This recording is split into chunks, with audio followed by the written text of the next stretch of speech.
So my co-host, who is not to be named, cannot join us for today's Shitcoin Insider. He was on a covert operation all night long and needs his beauty sleep. But we do have the knowledgeable, the hilarious, the king of ETH trolls, Udi Wertheimer, to break down everything about the recent intentionally unintentional hard fork, those other hard forks, the coin lockup for 2.0 phase 0, and everything else about Ethereum. This is episode 3 of Shitcoin Insider. Move fast and break Ethereum.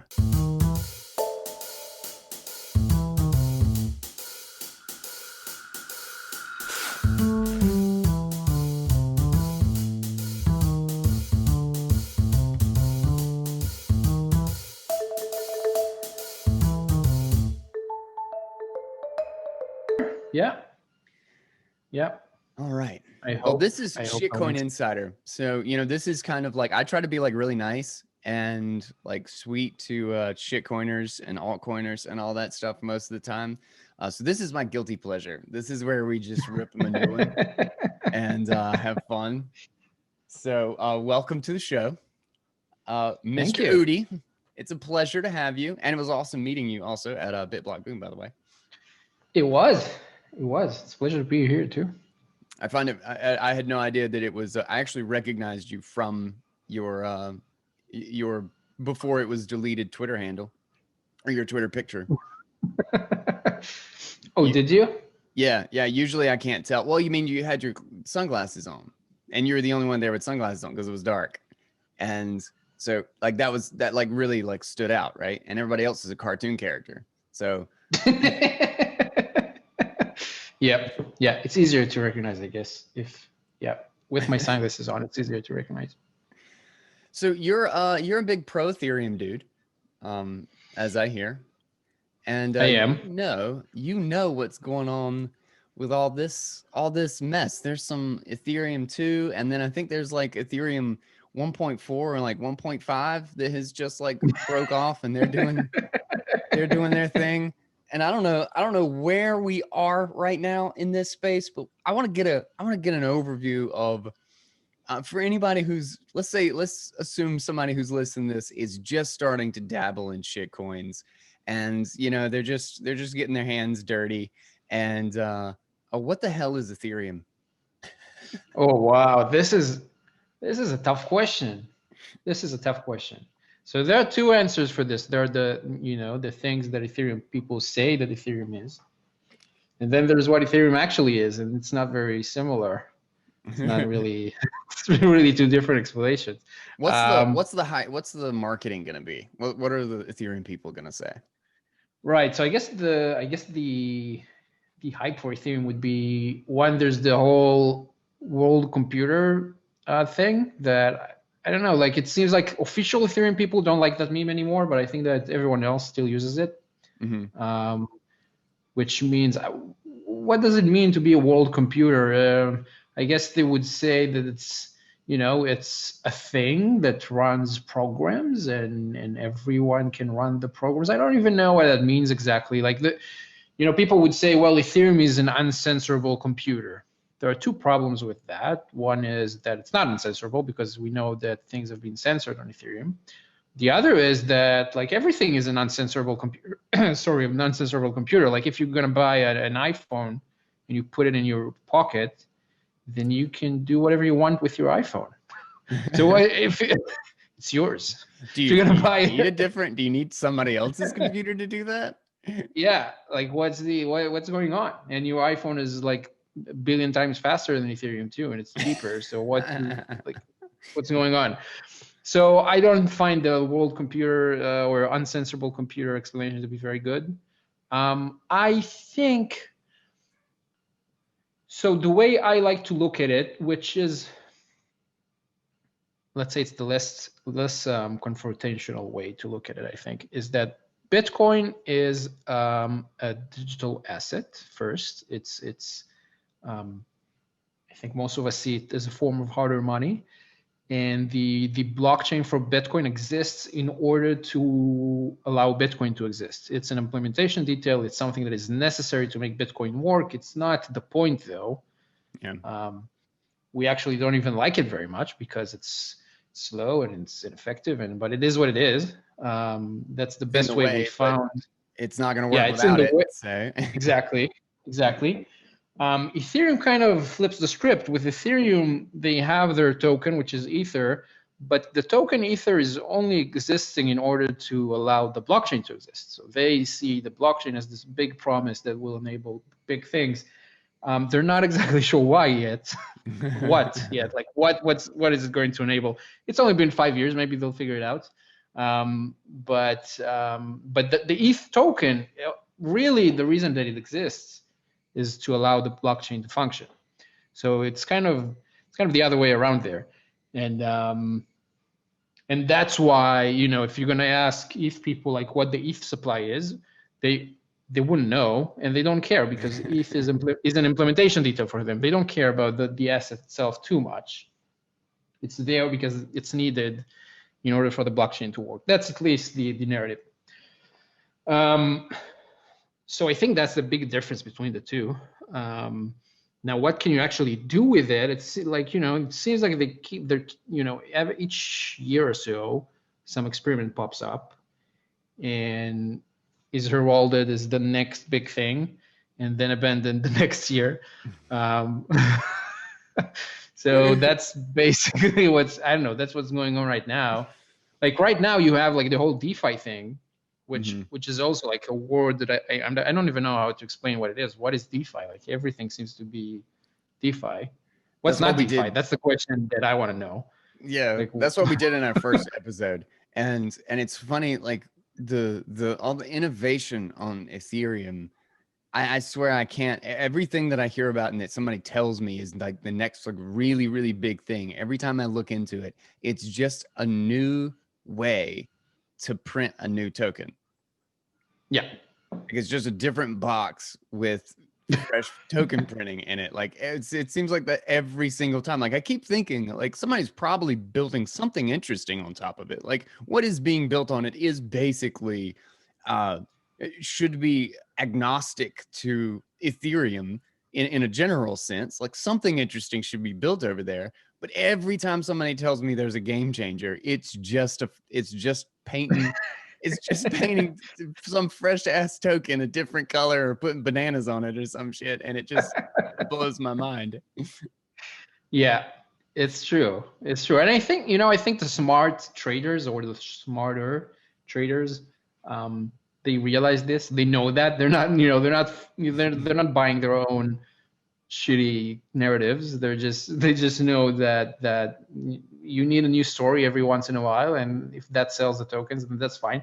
And I actually have some respect for those people because they're not deluded. They know what works. Yeah. They know what doesn't work. But there are so many people who just genuinely think that this is that it just so happens this time is different. It's it's been the same thing for 5 years straight to no fail, but this time is different. This is really going to take over the world. People are saying, well, people in Wall Street are afraid because DeFi is going to put them out of their job. Like, come on, dude. Come on. Be serious. It's a game. It's a game. You have names like Sushi and Yam. Come on, dude. It's a game. It's fine. Games are fun, and you can make money with down games. The stock market. Yeah. Like you can't be serious. Oh. No, I don't think they're afraid, dude. I think they're doing fine. Some of them are taking your money. So that's true. That is true. I bet there are a lot of them coming in here being like, this is like the easiest, least regulated penny stock environment I have ever been in. They literally are selling yams. They're selling digital points and calling them yams. And the price just went up 300x. This is going to be the easiest trade of my entire life. Yeah. And then, the next week, the whole thing collapses, like drops 98%. And it's like, yeah, it's fine. It's fine. We always knew. That's how it was going to happen. It was always planned. It's okay. That's how gasoline takes over the steam engine. It goes really high and then collapses completely. Yeah. Oh, that analogy So I drives me think, crazy. you just need to take it in the right context. If it's, if you're into Ponzi schemes and you want to play this game, then it's fine. It's totally fine. It's the best game in town if that's what you're looking for. But don't go into that expecting to be the next JP Morgan. It's probably not going to happen. Well, yeah, one could argue JP Morgan doesn't do a whole lot different these days. Well, true. Yeah. That's the thing. You're gonna get into this argument with a DeFi person, and eventually that's what they're gonna say. Because you're gonna tell them, well, the whole thing is a Ponzi scheme, and they're gonna say, well, isn't the banking system a Ponzi scheme? Well, okay, It's like, fine. oh So are shit, you you? got me cornered. So it seems like we're in agreement then. Yeah. So Son of a yeah. bitch, he's right. So Yeah. ETH has been making some waves recently.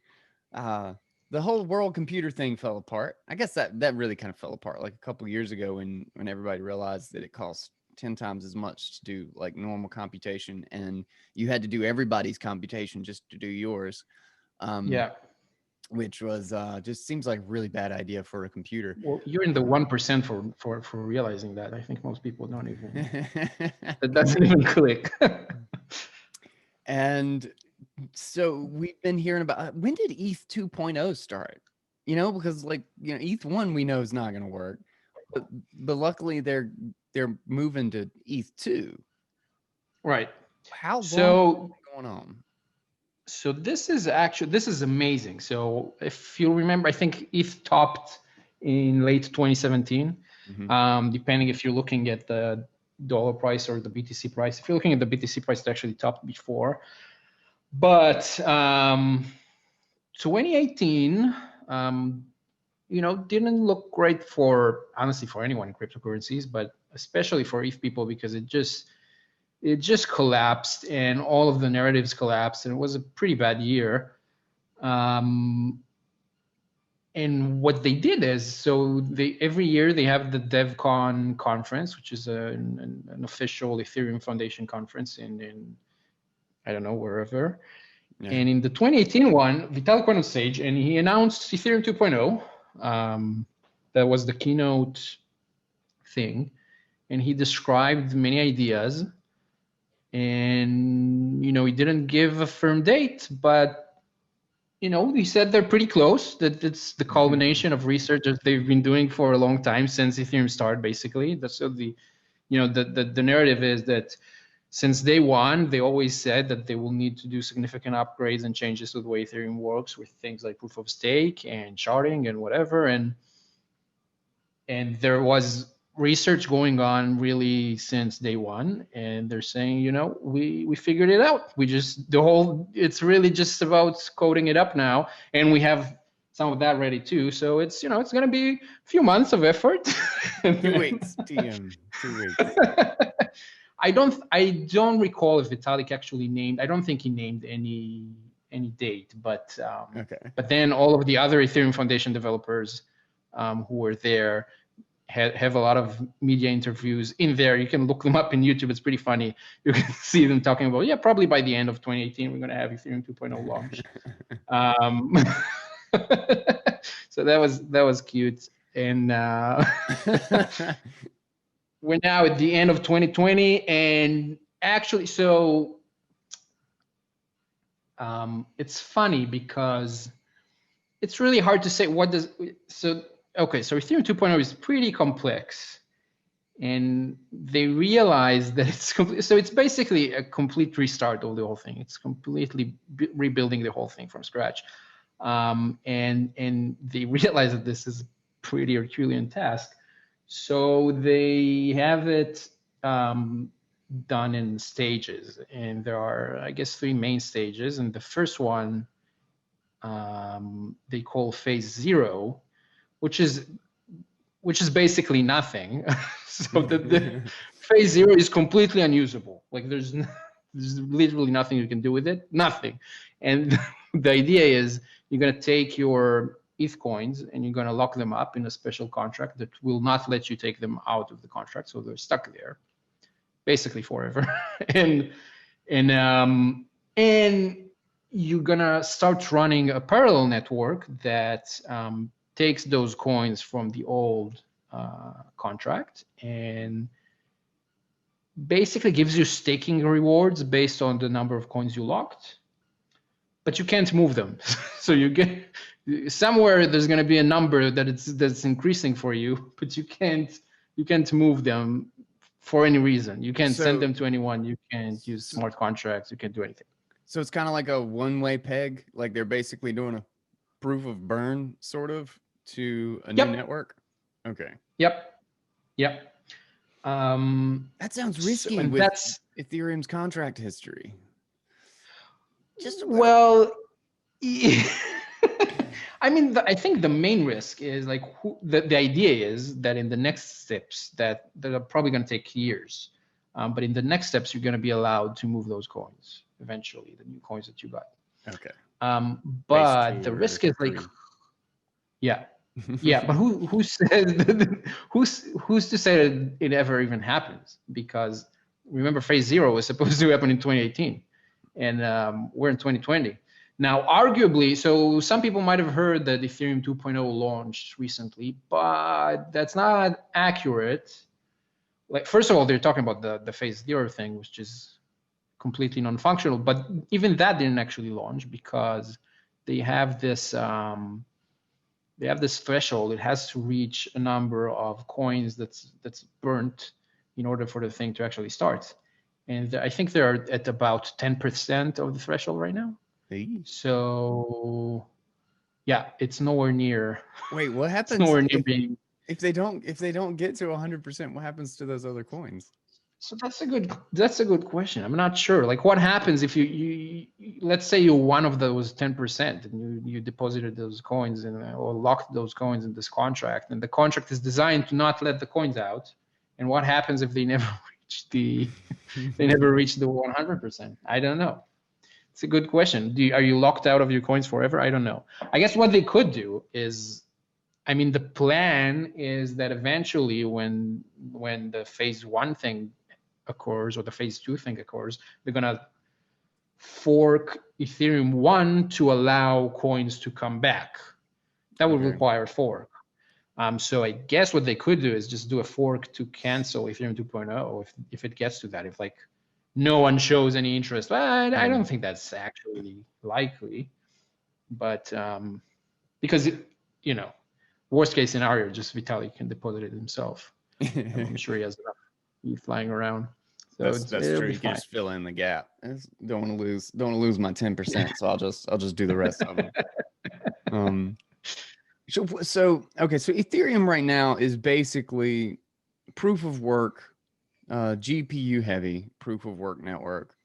Not a whole lot unlike Bitcoin, with just a much larger scripting system, right? Like that's essentially what we're at right now. Kind of. I'm not sure about the GPU part.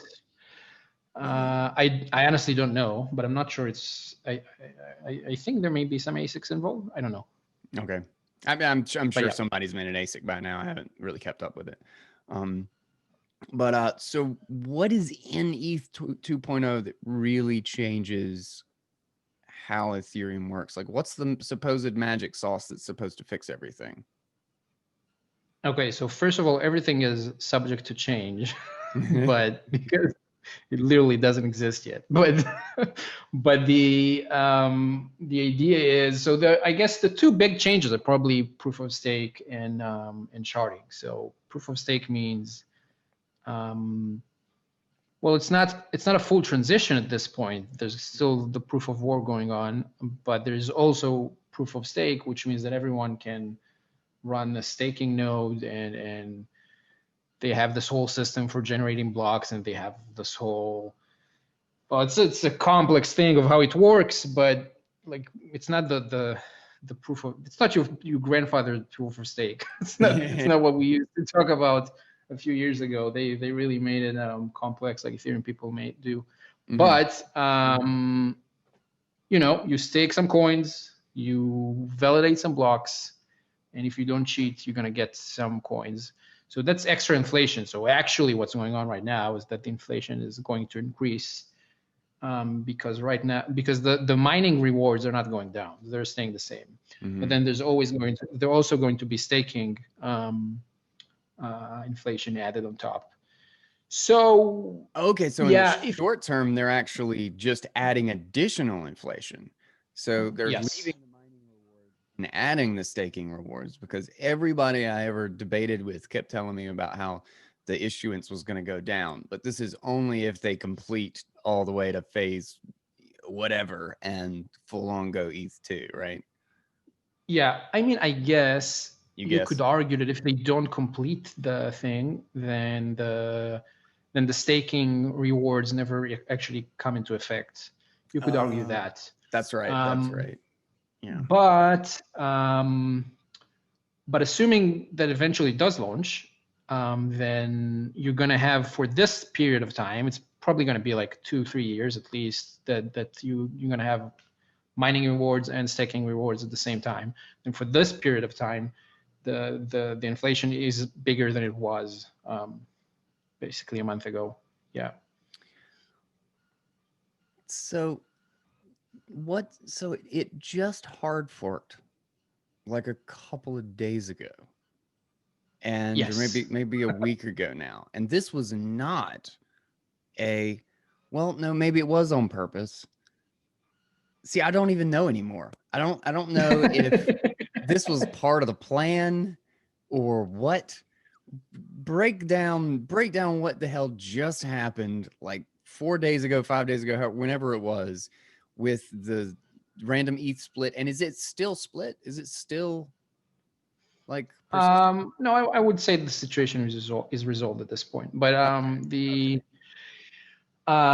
so again, amazingly, it really depends on who you ask, because there's a lot of newspeak going on. I guess I'll try to describe first what happened before I give my commentary on it.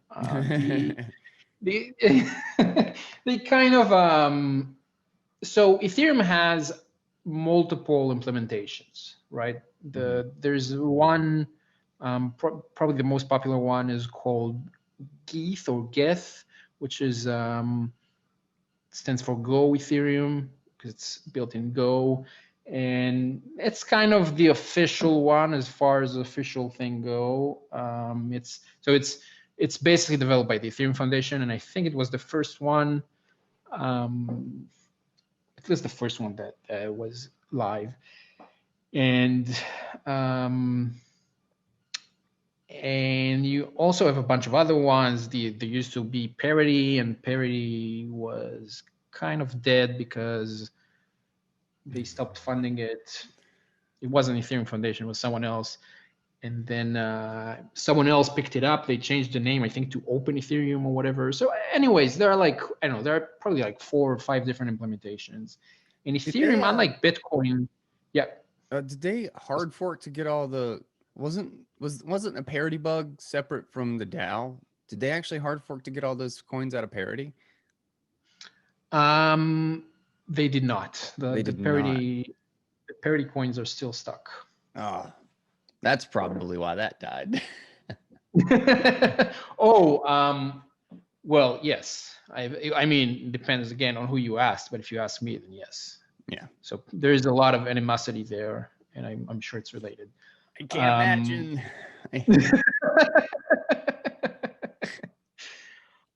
Yeah, but it's okay. It's just $100 million. You know, the funny thing is that all? They they did this ICO for Polkadot or whatever it was, and it was, I think it was 9 figures, and and then the majority, it wasn't 100 million, it was close to 100 million. And then so the majority of it gets locked up forever, and they make this announcement. It's a bummer. We hope we can claw this back somehow, but if not, it's fine. We have the funding we need. Polkadot is not in danger. So we just raised 4 times more than what we needed. It's all good. Don't worry about it.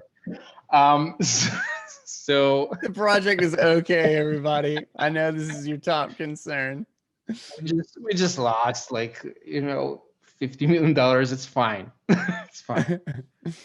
We're moving on. Okay, so but that's not related at all to the recent bug. So there are multiple implementations, and Ethereum, unlike Bitcoin, also has a specifications for how it's supposed to work. I guess there's this document that I think they're referring to the yellow paper when they talk about the spec. I'm not sure. The Maybe yellow there's another paper? form of spec. Ooh, that's Yeah, so bad. when so Why the yellow paper? yeah, so when Ethereum started, when Ethereum was still a little ICO, and didn't launch yet, they had the white paper, which was the white paper was for ordinary people, quote ordinary people which didn't have a ton of technical information, but actually it was fairly unreadable on its own. But like it was way more complex than the Bitcoin white paper. But then the yellow paper was like sort of a formal specification for it. I think it was dozens of pages, I believe, if I remember correctly. And I couldn't get past the first paragraph of it. It was completely Chinese to me. But I just think can't get past I'm not sure if they're referring to that as the spec or if there's something more modern these days. I don't know. But anyways, there's something, and the implementations, I guess, are supposed to stick to the spec. Now, Bitcoin people will say, especially developers, especially protocol developers, will say that this is insane because, the thinking goes around Bitcoin. There's famously no spec in Bitcoin, and the thinking goes that, like, let's say you have an implementation and you have the spec. So then the Bitcoin implementation is found to have a bug. Then, well, is the spec wrong or is the implementation wrong? Because the implementation is what people actually run, and this is what actually shows you your balance and whatever. So are you actually going to change it? If it's just if it's just a stupid bug, if it's nothing, are you going to change the spec? Are you going to change the bug for everyone and roll it back just because the spec says so? That seems like a silly ordeal. And indeed, in Bitcoin, there are many of those bugs. There are technical bugs related to multi-sig and a bunch of stuff that are like, they don't matter. You work around them. But if you had a spec, then you would just, all transactions from the past will become invalid because you just changed the implementation to fit the spec. Yeah. Anyways, so it turns out that the Go Ethereum implementation was out of sync with the spec in some way. There was some bug that existed in that implementation, but not in the other ones. And that bug could have it basically, if some specifically constructed transaction would trigger the bug, then it might cause a split with the ones who actually process it correctly based on the spec.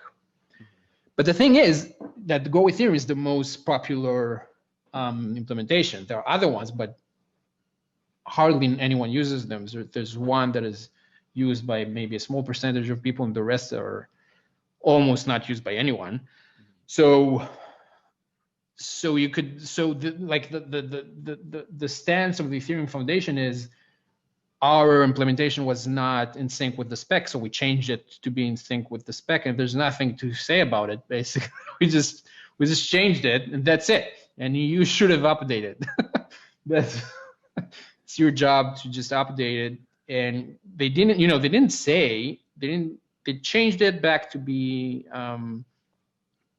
correct, but they didn't tell anyone for months. This is completely incompatible if somebody took advantage of that difference, essentially. Yeah. So what they were actually doing is, because they call it fixing the bug. So they call what they've done fixing it. But the thing is, because they didn't tell anyone, and most people, or at least I don't want to say most people, but a lot of the important people, a lot of the important entities did not update. So that would be Infura, which runs the infrastructure for tons of Ethereum apps and tons of exchanges too. And a lot of other people chose not to update their nodes just because in the past updates had bugs. So they were just, because there was no critical updates announced, there was no critical bugs that they knew of, they said, okay, we're going to stick with the old version until, maybe next year we'll upgrade. There's no hurry. And they did so, it was a calculated decision. It wasn't, they weren't slacking off. It was a risk management thing. But then what that means is because the older versions still have that bug, then they can be split off the network. And anyone who knows about the bug fix, which the Ethereum Foundation knew about but didn't tell anyone, so anyone who knows can use that knowledge in order to fork the network, to split the network, because now they know. they know who has the old versions. They know everything they need to do to really wreak havoc. Like really, it could end really badly because it took a while, I think, it took a few blocks for people to realize what's going on and kind of stop deposits and whatever. But you could use that to deposit funds on one split fake chain and not deposit them on the real chain and then just run off with some money. You could do that. You could do a bunch of stuff. So they just didn't. What was the reasoning for not telling anybody? What was the reasoning for just leaving this? Like, it seems like setting up a trap for yourself and not letting anybody, like just waiting for somebody to walk into it. It's really the amazing thing about it is that the way that the bug eventually was triggered was that there was, at least that's the claim, there's this team that is building a layer 2 solution for Ethereum called Optimism, and they claim that they found the bug independently and they wanted to test it, so they tested it on production to see what will happen. Oh my God. That's what that's like literally what their like explanation says is we we didn't know how it was going to act, so we wanted to try. And they do admit that it wasn't a good idea. But I mean, it's shocking. It's shocking that it's like, what? You found that bug, so you wanted to test it in production? What are you talking about? This is insane. And those are like very trusted developers in the Ethereum community. So it's kind of shocking. It sounds a whole lot like the parody bug when he was like, oops, I think I killed it. Yeah. So it sounds exactly the same, but in the parody bug, it was this anonymous thing. It was this nobody. It was who knows who it really least. was. Yeah. But it seemed to have been this anonymous person. But here they're the most respected team, I think, in the layer 2, or one of the most respected ones in the layer 2 scene in Ethereum. They're like they used to be at least very respected. and I just don't get it. I really don't get it. So it almost seems like there's parts of this story that we don't know, because I find it hard to believe that people are so dumb on both sides, both on the side that triggered it and the way that the Ethereum Foundation handled this for months. It's just really I don't know what to tell you. It's just ridiculous. So basically, sorry. Yeah, they have the postmortem that they posted on GitHub, and Greg Maxwell, who's a very early Bitcoin Core contributor, he replied to that essentially because they compared their reaction to things that people did on Bitcoin in the past, and he was kind of saying, no, that's not at all what we were doing at Bitcoin. And he was saying, when there were definitely bugs in the past that affected Bitcoin Core and were fixed without making an announcement, because the idea was that if you're going to make the announcement, you might put people in risk, and you want to wait until people upgrade. But they did a lot of things to mitigate that. So one thing they did is they would announce a fix for another smaller bug that they felt safe talking about, and they urged everyone to upgrade because of the smaller bug, knowing that this is going to push the fix to the bigger bug, and that people are going to upgrade because they know there's something going on, even without revealing the exact real serious bug. So that's one thing that they always do when they use that tactic. The other thing is that they try to first protect people who do not upgrade too. And the way to do that is usually to make sure that miners don't even include transactions that can trigger the bug. So you essentially make transactions that can trigger the bug, you make them out of consensus, basically. Mm-hmm. So that way, if enough miners upgrade, that's going to protect people who don't upgrade. Mm-hmm. So those are two tactics that they use in Bitcoin, and in Ethereum they just didn't. And it's really fun. It looks like they just didn't think of the things that could happen. Like they did. That's what they say, at least. And they present, the postmortem says that what's the wording that they use? That it was the right call. That they believe they made the right call. Which really, I mean, come on, you did not make. It's pretty clear that you didn't make the right call here. It's maybe the right call to fix the bug without announcing it at first, maybe, but then you have to take some precautions if you're going to do that, because that's a risky thing to do.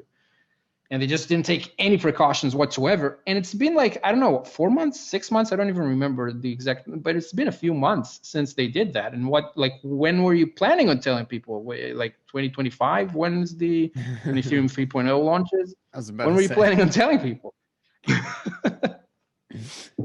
Oh man, I don't know. It seems so crazy that they crazy. Like it's so polar opposite. Like the thinking in Bitcoin is that that no matter what, like protect like you said, protect the old clients, protect everybody, make sure that this can't split the network, that this can't cause huge infrastructure level problems, because we want to stay in consensus. We want to keep the same fundamental rules of Bitcoin. We don't want to be risking the money. And again, maybe this goes back to the very initial perspective difference of ETH is just there to make the blockchain work versus the blockchain is there to make Bitcoin work. Like just that difference in perspective is that we want a secure, reliable, immutable money. And they're like, whatever the money is, just throw some points out there so that we can have this really slow, big hulking database. Yeah. This is the future of databases. Yeah, I think I think one difference that is a bit hard to spot is that with Bitcoin, if something really goes wrong, like let's say there was an inflation bug and people were actually using the inflated coins before people caught it, and then it becomes a mess, because what are you going to do? So some people are going to be out of money if you're going to fix that, and then you might end up, or maybe it's something even more complex than that, and you're going to end up with a few proposals for fixing it, and then you're going to have like 2 competing proposals for the fix, and that becomes like a political nightmare. So I think they really want to avoid that. They really want to avoid a situation where, where someone has to make like this political leadership decision, because there really isn't anyone who can take it. Mm-hmm. And then if something happens that requires this leadership position, then we're going to have a big problem on our hands, probably a few, few hard months in front of us. And on Ethereum, though, if there's a problem, if there's a bug, if there's whatever, if extra inflation, if there's really anything, then there is leadership that can take the decision. So it's not such a big deal. They just, they're going to just decide what the fix is, like they did in this particular instance. They decided what the fix is. They didn't even see. They didn't even think it's. Yeah, you don't even need to know. We decided for you, and we decided you don't need to know, and that's it. And so you really don't need that. So you don't need to be afraid of those big breaking bugs in Ethereum, because it's pretty centralized, and there's going to be a fix, and Vitalik is going to tell you what to do, and it's going to be fine. So In Vitalik we trust. yeah. And to his defense, he's really trying to take a step back. Like I don't think he said a single word about this thing. I didn't see anything, anyways. Oh, wow. He was really trying to take a step back. But again, if really shit hits the fan and things really get bad, then I have no doubt that he will pick up the gauntlet and just go with the solution that he likes, because that's going to fix the problem. So I guess, I don't know if it's an advantage or a disadvantage, but it is what it is. So it's basically everybody, like the solution or this is what you got to do answer was just everybody to upgrade to the exact same client, like to the same version of the same client. Yeah. Well, I mean, if you were on the other implementations, you were fine, because they didn't even have the bug in the first place. Okay. But yeah, if you're on one of the everyone that is using the Ethereum client, then yeah, you should upgrade to the latest one. And it was people caught the split relatively early. I think there's a bunch of money lost, especially because Infura was down. Some people were using Infura-based apps, and there's the Oracle stuff going on. There was a lot of adjacent non not transactional use cases that were affected. So people lost. I remember seeing someone talking about a few $1,000 that were lost by some people on some project, and maybe some others. But it's for Ethereum, that's nothing. You lose 7 to 8 figures every day on. Come on, we're talking about tens, hundreds of millions of dollars, guys. Get out of here with those peanuts. Get out of here. Yeah. Good Lord. That's just Ethereum. Yeah. I think people are okay with it. It seems to be. I mean, that was one of the things that you said in your pro Ethereum thread or whatever that I thought was kind of funny, is that this is all priced in. Is that everybody knows this is how Ethereum works. And this has been going on for years. Like this is every single time they have some huge problem like this, it's kind of reinforced that this is sort of the treatment, or that things are going to get rolled back by the central group that controls it. Everybody's just going to do what they're told by the people in charge, that this is a highly centralized project and everybody kind of knows it. And so when things like this happen, the price isn't going to dump, because they're already expecting all of this. This is an eventuality, this is just gonna happen at some point, which is hilarious in some respects, but then just kind of fascinating in another way. So yeah, it is interesting. It's the very different perception that people have on the Ethereum side. They don't expect it to be Bitcoin. I think it's I think it's pretty obvious at this point that Bitcoin and Ethereum aren't competitors, really. Yeah. What does happen is that Ethereum marketing people often try to position Ethereum as a Bitcoin competitor just because Bitcoin has all of this mainstream interest that Ethereum doesn't. So they try to position it as a competitor, but it's really not. It's really not doing the same thing. It's really not trying to do the same thing. It's completely different.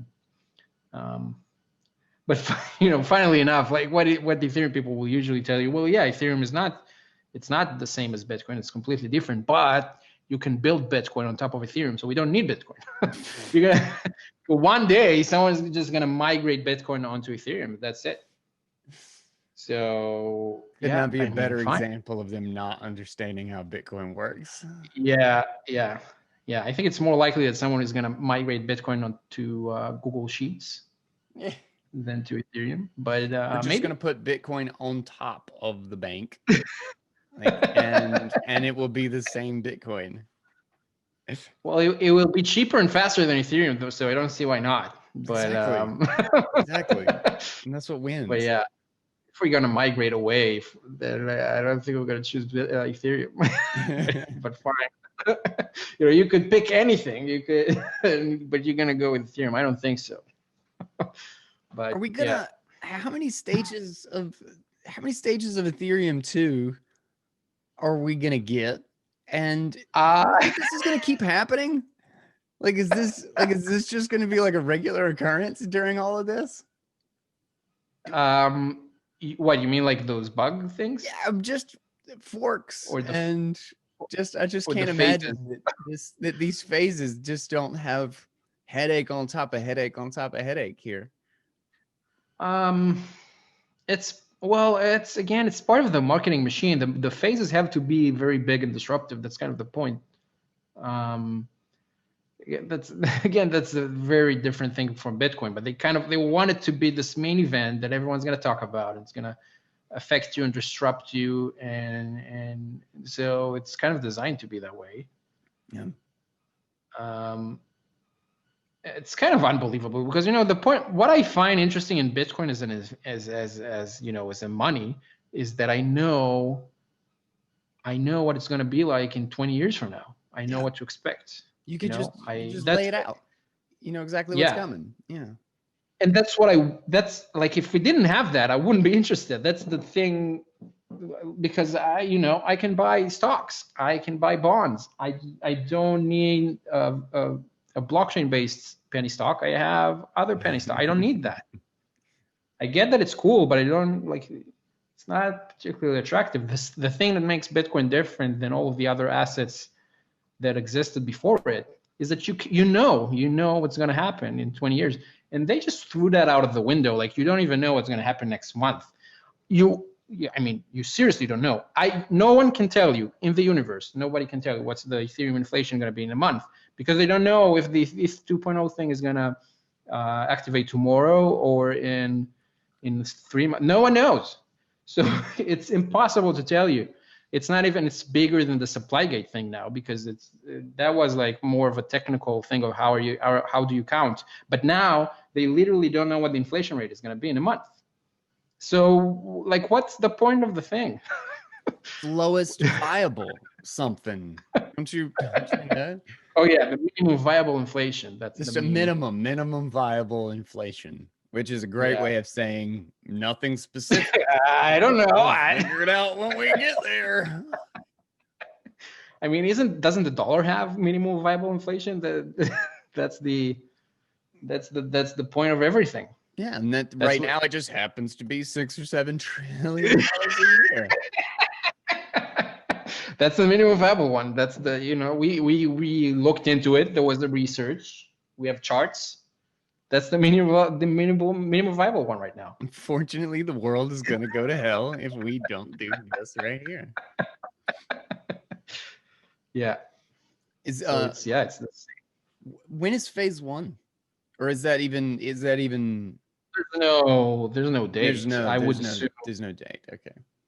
Yeah, I would assume, and I'm not being adversarial now. I would assume 2 to 3 years at the minimum. Wow. Like, I wouldn't expect any earlier than that.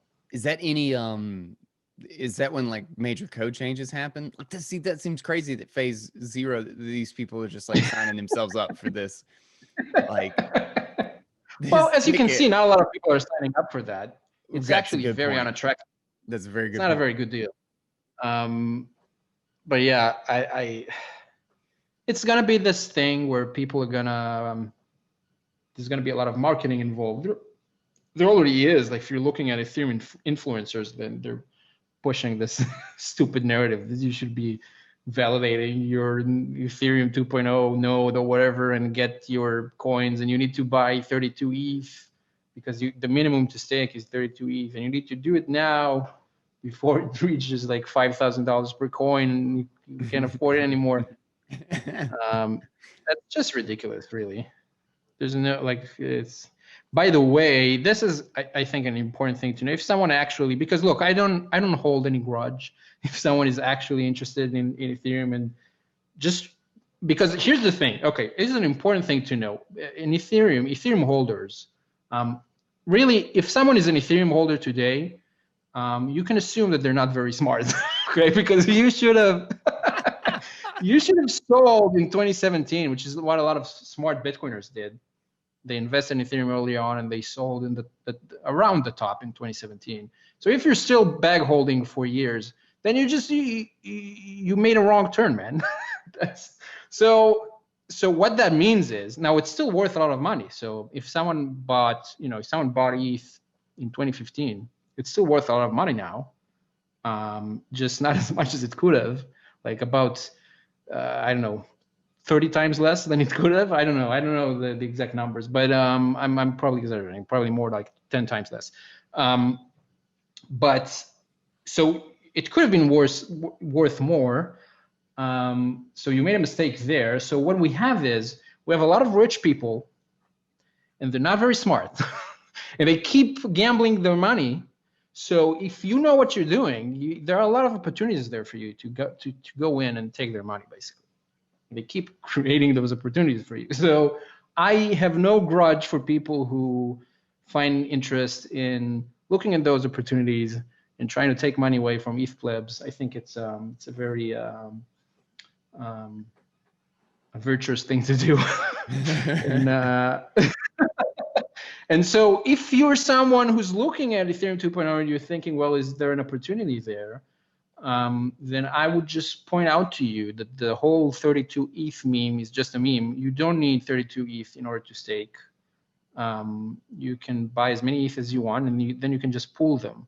So there are a bunch of ways to pool them. You can pool them at an exchange, or at some staking provider, or there are probably going to be like some smart contracts to do that as well. So there are multiple ways you can pool your ETH with other people's ETH and just stake that way.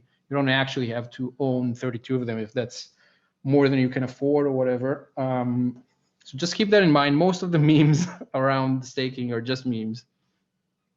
And if you want to play, the shitcoin casino, and I kind of feel the same way. Like, I don't really like. I just hate it when people are delusional or lie about why they're over there, or like, I don't really care. Like, I've had a history of buying shitcoins that I thought might go up for the next 5 days and then dumping them. Like, I play a little bit of casino slots every once in a while.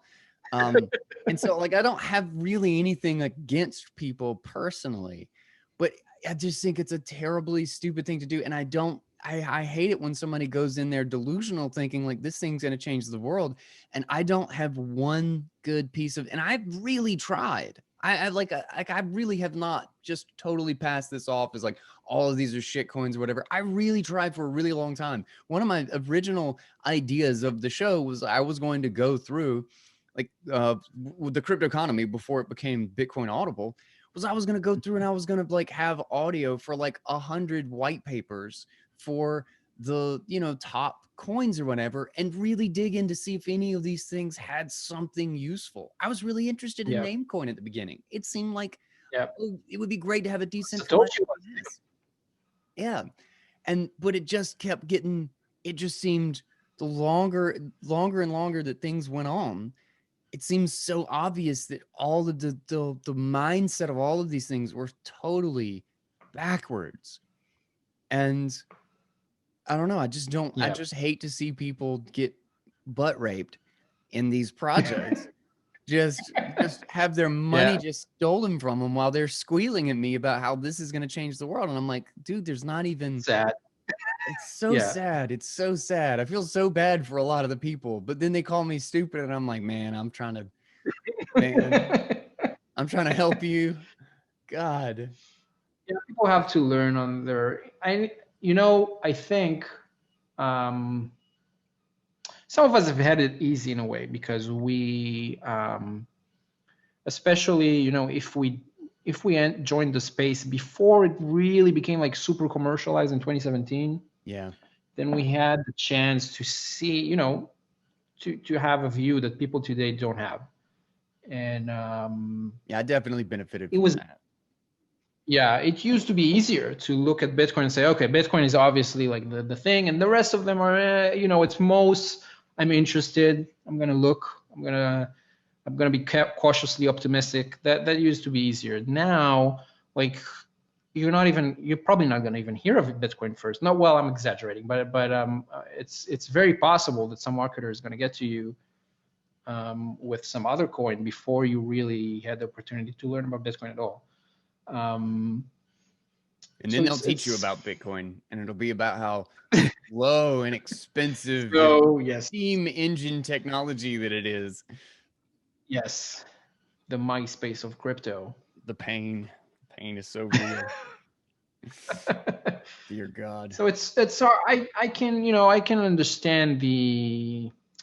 And then we show up and we say, well, it doesn't work, it doesn't this and doesn't that, and they don't they don't have the tools to even understand what we're saying. Yeah. So they're like, okay, this guy is just he's a hater, or he's an idiot, or whatever, and And they they move used on. MetaMask. It worked. They said some stuff, Yes, and it was there. I got my new exactly. Well, tokens. MetaMask stopped working when the whole split thing happened because Oh no. Oh, it that's just disaster. stopped working completely because MetaMask uses Infura and Infura was down. Now there are ways to use MetaMask with other providers, but no one knows how MetaMask works. so so it just suddenly all of the apps stopped working. The Ah. decentralized apps all stopped working. It's amazing how many things are like I don't know of anything. I mean, I'm sure there are plenty of things, but I just know that the vast majority of it is so reliant on a couple of like main pieces of software. And then those few main pieces of software are all talking to Infura.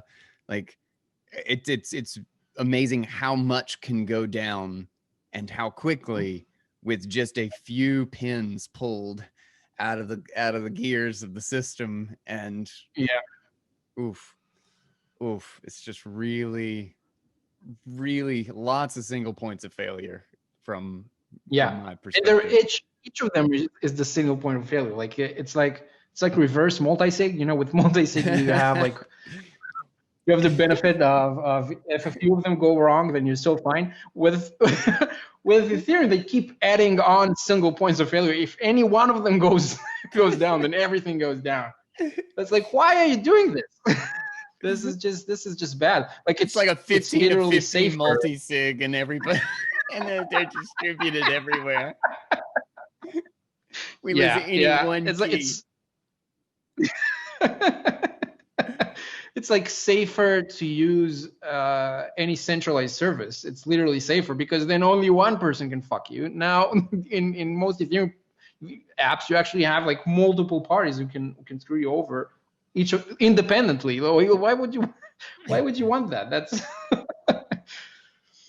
but it is what it is.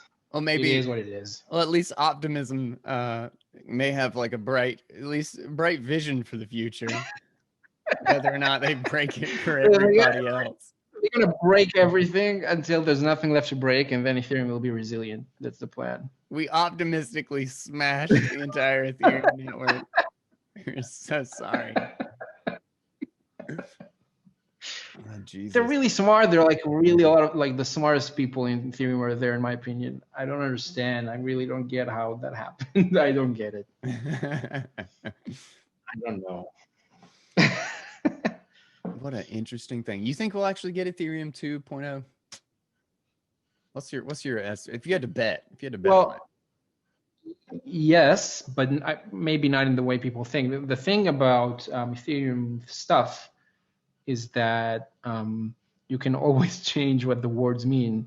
So if the current plan for Ethereum 2.0 doesn't work Touche. out, we can just call something else Ethereum 2.0. That's not a problem. DeFi. If you looked at DeFi just 6 months ago, it was something completely different than what it is now. Completely different. It has absolutely nothing in common with what it is now. But it didn't work out. People didn't really use it. So now something else is DeFi. That's fine. There's no problem. You just change what the words mean. Just get those real good solid buzzwords, and then we'll put whatever code happens to work behind it. Yeah. I still can't get over that they called it a yellow paper. That's so. It just seems like it's like the Bitcoin white paper, except we peed on it. It's a horrible color choice. Like, why would you do that? I think it's a technical term. I don't know. Oh man, that's just a bad idea. That would at least make me feel better that they didn't come up with it, though. I would feel a whole lot if that was the case.